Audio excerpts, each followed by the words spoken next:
Hello everyone, welcome to Editorial Insights, where we help you improve your vocabulary and comprehension skills with the help of editorials. And आज गणेश चतुर्थी के अवसर पे आप सभी को बहुत बहुत शुभकामनाएं। एंड इस ओकेजन पे हम आपके लिए लेकर आए हैं स्पेशल गणेश चतुर्थी ऑफर्स, जिसमें आप अप टू 30% डिस्काउंट अवेल कर सकते हो सिलेक्ट कोर्सेज। कूपन कोड आपको यूज़ करना है मोदक। ओके, तो अगर आप टेस्ट सीरीज परचेज कर रहे हैं तो आप 20% डिस्काउंट अवेल कर सकते हैं। हमने अभी लॉन्च किया पीएम प्रैक्टिस प्रो, जिसमें बैंकिंग पीडीएफ कोर्स एंड जो मॉक टेस्ट हैं वो आपको मिलेंगे at a price of 999। Individually ये banking PDF course is available at 799 and mock test are also available at 799। इसमें आपको मोर देन 20,000 प्रैक्टिस क्वेश्चंस मिलेंगे in the form of PDFs. ठीक है, पीएम प्रीमियम, जिसमें banking pro and SSC pro, यानी कि जितने भी बैंक एग्जाम्स और एसएससी एग्जाम्स हैं उनके मॉक टेस्ट आपको मिलेंगे। एंड पीएम बैंकिंग प्रो, जिसमें you will get all bank exams at 639। और ऐसे ही आप परचेज कर सकते हैं वीडियो कोर्सेज। वीडियो कोर्सेज पर 30% डिस्काउंट अवेलेबल है, जिसमें कंप्लीट बैंकिंग वीडियो कोर्स है। ठीक है, पीएम प्राइम है जिसमें banking video course and test series है, एंड पीएम परफेक्ट है जिसमें बैंक वीडियो कोर्स है, टेस्ट सीरीज है एंड पीडीएफ कोर्स है।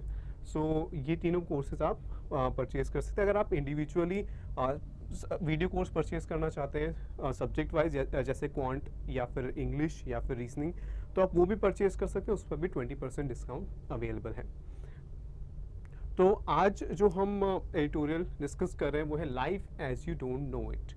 ठीक है, ये जो अभी रिसेंटली यूएफओ साइटिंग के ऊपर एक न्यूज़ रिपोर्ट आई थी, तो उसके ऊपर बेस है। तो आपको क्विकली ये रीड करना है, ओके, एंड उसके बाद फिर हम ये डिस्कस करते हैं। आज हम 2 एडिटोरियल्स डिस्कस कर रहे हैं, तो पहले ये डिस्कस करते हैं, फिर हम नेक्स्ट पर जाएंगे।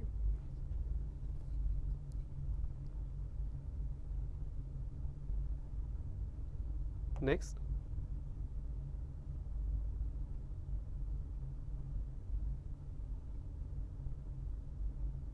Next,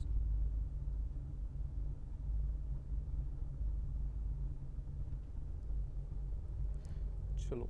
So there is a narcissism. What is narcissism? You only think about yourself. आप अपने आप को ही देख रहे हैं, ठीक है, अपने ही बारे में सोच रहे हैं, और बहुत ज़्यादा, बहुत सीरियसली। तो that's narcissism. So there is a narcissism of the kind that insisted that the earth was the center of the universe. जब हम ये मानते थे कि अर्थ यूनिवर्स का सेंटर है, तो उसमें भी नार्सिसिज्म था। हम मानते थे हम ही सबसे ज़्यादा इंपॉर्टेंट हैं, और इसीलिए अर्थ जो है वो सेंटर है यूनिवर्स का। और even now constitutes to deny and और even now continues to deny evolution. और कुछ लोग हैं जो अब भी एवोल्यूशन को नहीं मानते। उन्हें लगता है कि जो है ह्यूमंस ही जो है बहुत स्पेशल हैं। ओके, तो उसमें नार्सिसिज्म है इन्हीं दोनों चीज़ों में। Among those who dismiss the possibility of extraterrestrial life as a fantasy. तो जो लोग ये मानते हैं कि एलियन लाइफ नहीं हो सकती, एक्स्ट्रा टेरेस्ट्रियल यानी कि अर्थ के बाहर लाइफ नहीं हो सकती, तो जो लोग ये मानते हैं उनमें भी एक काइंड ऑफ नार्सिसिज्म है कि वो ये मानते हैं कि ह्यूमंस जो है वो स्पेशल हैं।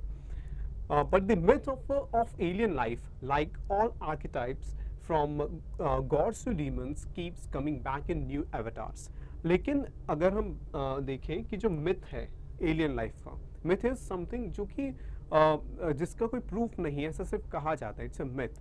ठीक है, इसका कोई प्रूफ नहीं है। तो जो मिथ है एलियन लाइफ के, वो आते रहते हैं। They keep coming back, they keep coming back in new avatars. अलग अलग तरीके से हमें मिथ्स जो है एलियन लाइफ के मिलते रहते हैं। ठीक है, archetype is a typical example of something, या कहेगी परफेक्ट एग्जांपल ऑफ समथिंग। तो हमें एलियन लाइफ के भी एग्जांपल्स या उनके उससे रिलेटेड जो मिथ्स हैं वो हमें पता चलते रहते हैं। तो जैसे कि हमें गॉड्स और डीमंस के बारे के मिथ्स हमें पता चलते रहते हैं, वैसे ही एलियन लाइफ के बारे में भी। Part of the reason is that films and novels from Hollywood and beyond teach every generation about aliens। और ये क्यों होता है, ऐसे मिथ्स कहाँ से आते हैं?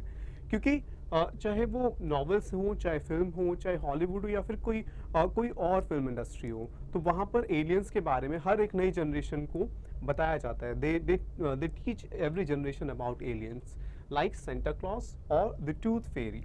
तो चाहे मूवीज़ हों, नॉवेल्स हों, हर जनरेशन को एलियन लाइफ के बारे में कुछ ना कुछ इन्फॉर्मेशन मिलती रहती है। ओके, एंड वहाँ से ही फिर ये सब मिथ्स जो हैं जनरेट होते हैं।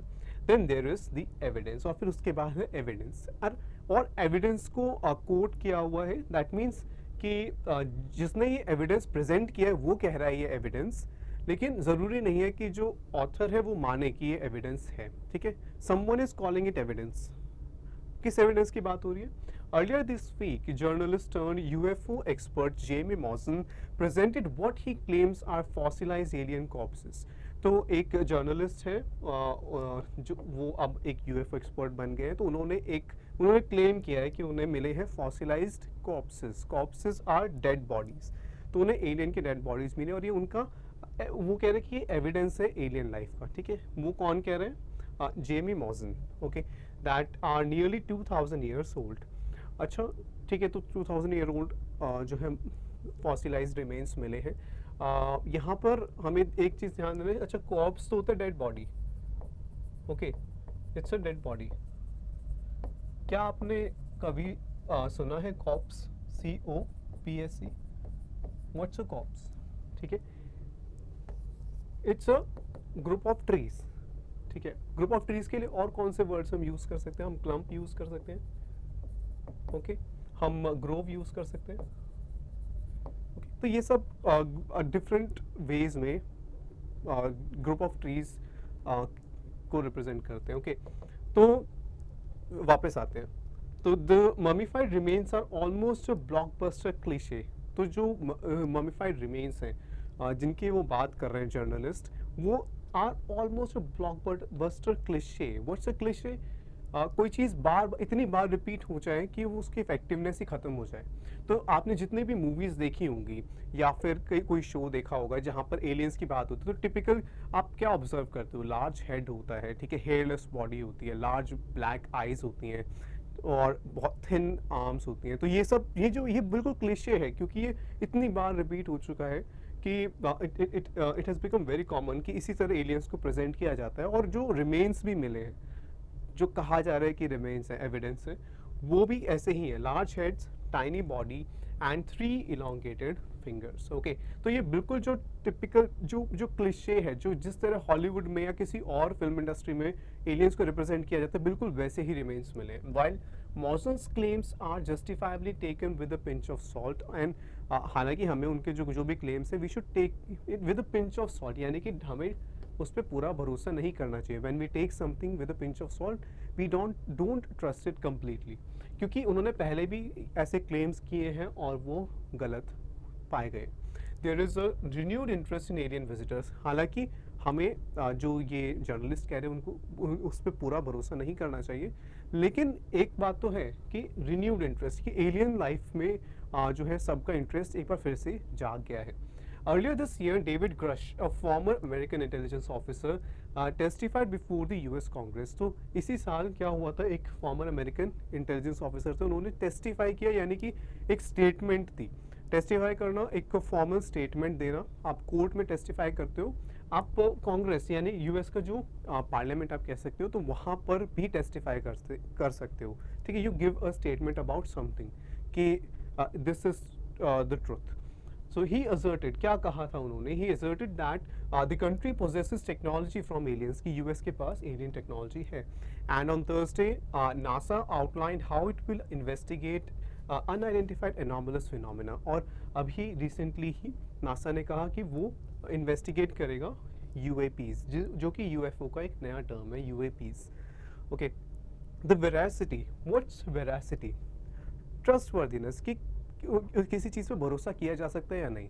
तो the veracity of these claims not with standing, कि अब जो ये क्लेम किए गए हैं उनके अगर हम ट्रस्टवर्दीनेस को एक बार हटा दें, एक बार साइड में रखते हैं, ठीक है। नॉट विद स्टैंडिंग मतलब कि डिस्पाइट देयर वेरासिटी, यानी कि अगर, क्योंकि डाउटफुल है जो भी क्लेम्स किए गए हैं पिछले पैराग्राफ में जो मेंशन्ड है, तो अगर हम उसको एक बार साइड में रख के हम आगे देखें, there is a problem with how aliens are imagined. तो अगर हम मान लें कि ये ठीक है, अगर ये ट्रू भी है, तो फिर एक प्रॉब्लम आती है कि एलियंस को हम कैसे इमेजिन करते हैं। क्या प्रॉब्लम है? Given that the universe is infinite, कि हम एटलीस्ट हम इतना बड़ा है यूनिवर्स कि हम उसे इनफाइनाइट मान सकते हैं। Why is our conception of life so limited? तो हम जो लाइफ के को इमेजिन करते हैं, conception is idea, imagination. So हम जिस तरह लाइफ को इमेजिन करते हैं वो इतना लिमिटेड क्यों है? Why is it so limited? There is something self centred about little green man, कि जब भी हम एलियंस को इमेजिन करते हैं ह्यूमंस की तरह ही क्यों दिखते हैं, वो मेन की तरह या ह्यूमंस की तरह ही क्यों दिखते हैं। जिस अब यहाँ पर लिंक कर रहे हैं कि पैसेज की शुरुआत नार्सिसिज्म से हुई थी और वही वापस आ रहा है अब कि हम हमेशा ह्यूमंस की तरह ही इमेजिन करते हैं एलियंस को भी। Aliens seem to often to resemble look like bipedal humans. Bipedal is जो दो पैरों पर चलते हैं, तो ह्यूमंस की तरह एलियंस भी दो पैरों पर ही चलते हैं, दो आईज हैं उनकी, ठीक है। तो काफ़ी हद तक सिमिलर है ह्यूमंस से, और एट बेस्ट अर्थ रेप्टाइल्स, या फिर ह्यूमंस जैसे होते हैं या फिर रेप्टाइल्स जैसे कि लिजर्ड्स, ठीक है, उसकी उनकी तरह दिखते हैं aliens. There may well be aliens here already, लेकिन जो ऑथर कह रहे हैं कि हो सकता है कि यहाँ पर अर्थ पे ऑलरेडी एलियंस हों। Maybe they are not being recognized because both those who believe in their existence and those that deny it are too busy navel gazing. लेकिन वो डिटेक्ट क्यों नहीं हो पा रहे? क्योंकि जो लोग मानते हैं एलियंस में और जो नहीं भी मानते, जो डिनाई करते हैं उनकी एग्जिस्टेंस, ठीक है, वो they are too busy navel gazing. दोनों ही, नेवल गेजिंग इज वही अपने बारे में ही सोचना, ठीक है, थिंकिंग अबाउट योरसेल्फ।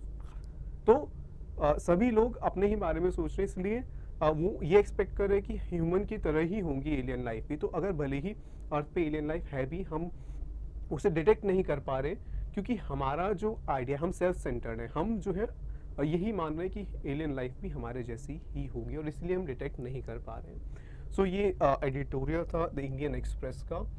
जो इम्पॉर्टेंट वर्ड्स एंड फ्रेजेस हैं वो आप यहाँ पर देख सकते हैं, ठीक है। तो नेक्स्ट हम पैसेज डिस्कस करते हैं, वो है कन्विक्टेड लॉ मेकर्स, ठीक है। ये द ट्रिब्यून का एडिटोरियल है। तो क्विकली आपको ये रीड करना है, पैसेज के एंड में एक वोकैब बेस्ड क्वेश्चन है, वो अटेम्प्ट करना है, फिर हम डिस्कस करते हैं।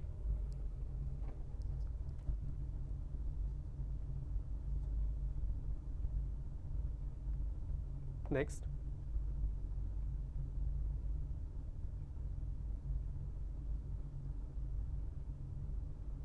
नेक्स्ट,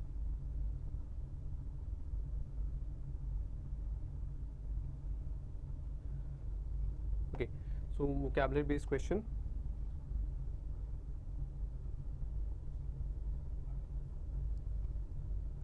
चलो, तो सिमिलर वर्ड ढूंढना है हमें, ओके, सिमिलर नहीं, ओके, यहाँ पर सिमिलर नहीं, इट इज ऑपोजिट,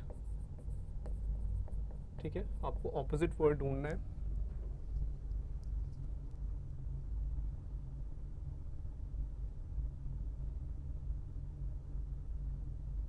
चलो,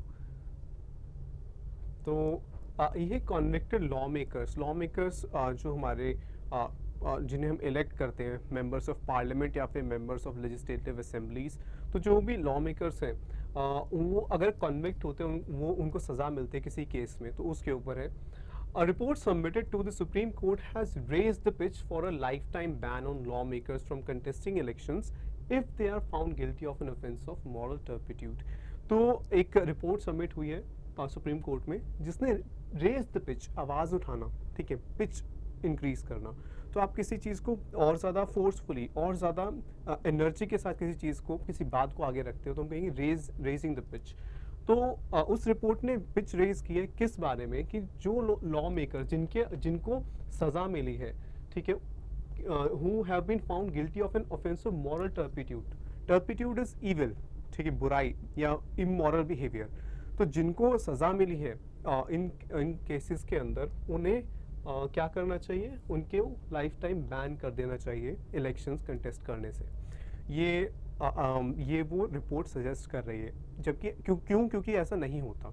the report filed by senior advocate Vijay Hansaria, who is assisting the court as an amicus curiae in the hearing of a petition seeking speedy trial of politicians in criminal cases, states that permitting convicted lawmakers to rejoin electoral politics 6 years after their release is manifestly arbitrary।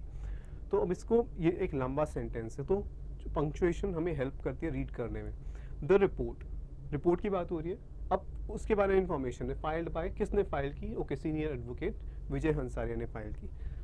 अब यहाँ पर विजय हंसारिया के बारे में हमें और information मिल रही है। यहाँ इस डैश से लेके इस डैश तक क्या, who is assisting the court as an amicus curiae, who is an amicus curiae, ये एक लैटिन फ्रेज है, ठीक है। तो आप जब भी कोर्ट से रिलेटेड, सुप्रीम कोर्ट या किसी लीगल केस से रिलेटेड आप न्यूज़पेपर में जब रिपोर्ट्स पढ़ोगे तो वहाँ पर कई बार ये फ्रेज आता है। इसका मतलब होता है, अगर हम लिटरली इसको ट्रांसलेट करें, it means friend of the court. यानी अब इसका क्या मतलब होगा, कोई केस है, ठीक है, केस में दो पार्टीज हैं इन्वॉल्व हैं और कोर्ट जो है वो सुनवाई कर रही है। तो कई बार कोर्ट को एक डिफरेंट ओपिनियन चाहिए होता है, फिर कुछ लीगल इंसाइट्स चाहिए होते हैं। तो उसके लिए कई बार कोर्ट सीनियर लॉयर्स को अमाइकस क्यूरिए अपॉइंट करती हैं ताकि वो कोर्ट को जो है वो अपने सजेशंस दे सकें। तो यहाँ पर कौन है amicus curiae, is Vijay Hansaria in the hearing of a petition seeking speedy trial of politician in criminal cases. तो सुप्रीम कोर्ट में एक पिटीशन आई है जो कि रिक्वेस्ट कर रही है कि पॉलिटिशियंस का जिन पॉलिटिशियंस के अगेंस्ट क्रिमिनल केसेस हैं तो वो केसेस का स्पीडी ट्रायल होना चाहिए, जल्दी उन केसेस में फैसला आना चाहिए। तो ये हमें इनके बारे में पता चला, लेकिन हमारा सेंटेंस तो यहाँ था ना, द रिपोर्ट। तो अब वो आगे कंटिन्यू होगा। The report states that permitting convicted lawmakers to rejoin electoral politics, कि अलाउ करना जो कॉन्विक्टेड लॉ मेकर्स है जिन्हें सज़ा हो गई है उन्हें अलाउ करना पॉलिटिक्स में दोबारा आना, ठीक है। उनके जब उनको सज़ा पूरी हो जाती है उसके 6 साल बाद वो फिर से पॉलिटिक्स में आ सकते हैं। तो किसी पॉलिटिशियन को सज़ा हुई, सज़ा पूरी करने के 6 साल के बाद वो पॉलिटिशियन फिर से इलेक्शंस कंटेस्ट कर सकता है। तो इस चीज़ को कहा गया है this is manifestly arbitrary. Manifestly यानी कि क्लियरली, बिना जिसमें कोई डाउट ना रहे। मैनिफेस्टली एंड आर्बिट्ररी इज जो बिना सोचे समझे किया जाए, रैंडम। तो ये कहा गया कि ये जो अलाउ किया जाता है ऐसे लॉ मेकर्स को दोबारा कंटेस्ट करना, this is arbitrary, this is not well thought after, okay, and violative of article 14। हमारा जो कॉन्स्टिट्यूशन का आर्टिकल 14 है वो क्या कहता है, इक्वालिटी बिफोर द लॉ, तो उसको वायलेट करता है, उसके अगेंस्ट जाता है ये, ठीक है। There is no quarrel with the argument that a person convicted of grave offences such as rape, murder, drug trafficking, corruption and involvement in terror activities should be permanently debarred from contesting elections. There is no quarrel.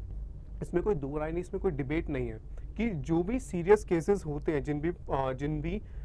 जो भी politicians हैं उनके against, और तो उन्हें permanently debar कर देना चाहिए, उन्हें बैन कर देना चाहिए from contesting elections irrespective of when he or she is released, चाहे वो कभी भी रिलीज हो, लेकिन वो परमानेंटली बैन होने चाहिए इलेक्शंस कंटेस्ट करने से।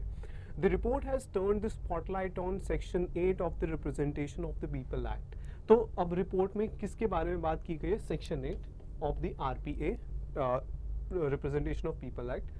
तो टर्न द स्पॉटलाइट यानी किसी चीज़ पे फोकस करना, तो रिपोर्ट फोकस करती है सेक्शन 8 पे, वो विच स्टिपुलेट्स। तो स्टिपुलेट करना जैसे एक लीगल डॉक्यूमेंट है, तो उसमें कोई चीज़ जो है रिक्वायर्ड होती है कि ये इलेक्शंस में ये चीज़ें होंगी, ये प्रोसीजर होगा, तो हम कहेंगे वो स्टिपुलेट किया गया है। तो सेक्शन 8 क्या कहता है कि disqualification of a convicted politician can extend only up to 6 years. तो सेक्शन 8 में ये मैंशनड है कि डिस्क्वालिफिकेशन 6 साल से ज़्यादा नहीं हो सकता उस पॉलिटिशियन के रिलीज़ के बाद। तो रिलीज़ होने के 6 साल से ज़्यादा बैन नहीं किया जा सकता। This legal loop hole gap, ठीक है, तो लॉ के अंदर ये एक लूप होल है which is a major impediment to decriminalisation of politics. और ये बहुत बड़ा बाधा, बहुत बड़ी बाधा है। इम्पेडिमेंट इज कोई चीज़ जो रुकावट बनती है, तो ये बहुत बड़ी बाधा है इन डीक्रिमिनलाइजेशन ऑफ पॉलिटिक्स। इसको पढ़ के पता क्या चल रहा है, क्रिमिनलाइजेशन यानी कि क्राइम बढ़ रहा है, डीक्रिमिनलाइजेशन यानी ऐसे प्रोसेस जिसमें पॉलिटिक्स से क्राइम को रिमूव किया जाए। तो पॉलिटिक्स से क्राइम को ख़त्म करने में एक बहुत बड़ी बाधा है, and it needs to be plugged on priority. Loophole को हमने पहले भी पढ़ा है, हम वर्ड यूज़ करते हैं प्लग करना, यानी कि उस गैप को भरना, बंद करना। तो लूप होल को प्लग करने की ज़रूरत है on priority, that is it needs to be done urgently. It is equally important to expedite cases involving MPs and MLAs। Expedite करना, फासन करना, यानी कि टू इंक्रीज द स्पीड, ठीक है, स्पीड बढ़ा देना उन केसेस में जिसमें MPs और MLAs इन्वॉल्व है, so that the political parties they belong to can take decisions on their candidature और continuation in office on the basis of the court verdicts. कई बार क्या होता है, केस फाइल हो जाता है लेकिन वो बहुत लंबे टाइम तक चलते रहते हैं, एंड पॉलिटिकल पार्टीज़ को भी क्लैरिटी नहीं होती, तो उन्हें उन्हें फिर इलेक्शंस में नॉमिनेट कर दिया जाता है। तो अगर क्विकली केसेस डिसाइड होंगे, जल्दी सज़ा होगी, तो पॉलिटिकल पार्टीज़ को भी क्लैरिटी रहेगी कि किस कैंडिडेट को टिकट देना है, किसको नहीं। तो यहाँ पर यही मेंशन्ड है, ठीक है। This will also help voters make inform choices during the elections, और वोटर्स को भी जो है वो क्लियरली ये पता रहेगा कि जो पॉलिटिशियन जो भी कैंडिडेट है, ठीक है, तो उसको सज़ा मिली है। तो अगर सज़ा हुई है तो फिर वोटर्स को भी क्लैरिटी रहेगी, वो भी इन्फॉर्म चॉइसेस ले पाएंगे, यानी कि वो डिसीजन ले पाएंगे क्या वो एक क्रिमिनल जो कैंडिडेट है उससे वोट करना चाहते हैं। The Amicus Curiae's report has rightly suggested that the special court setup for such cases should be directed to furnish monthly reports. तो क्या mentioned है उस रिपोर्ट में, यही सजेस्ट किया गया है कि जो जिन भी कोर्ट्स के अंदर ये केसेस चल रहे हैं लॉ मेकर्स के अगेंस्ट, तो वो एक तो एक्सपेडाइट होने चाहिए, यानी कि और ज़्यादा तेज़ी से चलने चाहिए कोर्सेज। दूसरा कि मंथली रिपोर्ट फर्निश करनी चाहिए, प्रोवाइड करनी चाहिए उन कोर्ट्स को कि कितने केसेस पेंडिंग हैं, पेंडेंसी इस कौन से केसेस अभी भी चल रहे हैं। एंड डिस्पोजल होता है निपटारा, यानी ख़त्म करना, कौन से केसेस ख़त्म हो गए, उनमें सज़ा दी जा चुकी है to the respective high courts, कि उन कोर्ट्स को मंथली रिपोर्ट देनी चाहिए हाई कोर्ट्स को। The reasons for the delay must also be specified. तो ये सजेस्ट किया है इस रिपोर्ट ने कि क्यों डिले हो रहे हैं कोई भी केसेस, तो उसके रीजंस भी क्लियरली मेंशन होने चाहिए इन रिपोर्ट्स के अंदर for the long pending cases. All these steps if implemented in earnest यानी कि सीरियसली, ठीक है। तो अगर ये स्टेप्स सीरियसली अगर ये इम्प्लीमेंट किए जाते हैं, एग्जीक्यूट किए जाते हैं seriously, can make a significant contribution towards cleansing electoral politics. अगर ये स्टेप्स सीरियसली लिए जाते हैं तो इलेक्टोरल पॉलिटिक्स यानी हमारा जो पॉलिटिकल लैंडस्केप है उसको हम डीक्रिमिनलाइज कर सकते हैं, उसको क्लेंस कर सकते हैं, यानी कि क्लीन कर सकते हैं from crime. So this was the editorial from the Tribune, ठीक है। तो ऑपोजिट वर्ड बताना है टर्पिट्यूड, हमने अभी देखा था टर्पिट्यूड है इविल या इमोरल बिहेवियर। तो इनमें से कौन सा वर्ड है जो इसका ऑपोजिट मीनिंग कन्वे करता है। सो वर्चुअसनेस इज, वर्च्यू क्या होता है, जो मॉरल, ठीक है, जो मॉरली करेक्ट बिहेवियर होता है। तो वर्चुअसनेस इज करेक्ट, ठीक है। तो ये इसका ऑपोजिट है। कॉम्प्लिसिटी होता है इन्वॉल्वमेंट इन अ क्राइम, किसी क्राइम में कोई शामिल हो, तो this is not correct. Apathy is ignorance, आप किसी चीज़ को इग्नोर करते हो, कोई एक्शन नहीं लेते, तो वो एपैथी होगी। यूजुअली हमने पढ़ा था, ठीक है, हमने पढ़ा था यूजुरियस इंटरेस्ट रेट्स, यानी कि जब एक्सट्रीमली हाई इंटरेस्ट रेट्स कोई चार्ज करता है, ठीक है, जब हमने ये मनी लेंडर वाला एडिटोरियल पढ़ा था तो वहाँ पर ये वर्ड पढ़ा था। तो this is also not related to this turpitude. Deftness होती है स्किल किसी की, ठीक है, तो deftness is also not related to this. तो सी हमारा आंसर होगा, ठीक है। तो जो इंपॉर्टेंट वर्ड्स एंड फ्रेजेस थे इस एडिटोरियल में आप यहाँ देख सकते हैं। मंथली पीडीएफ्स भी आपको अवेलेबल है एडिटोरियल इनसाइट्स के आपके रिवीजन के लिए। So I hope you enjoyed this session, do let us know in the comment section. Thank you.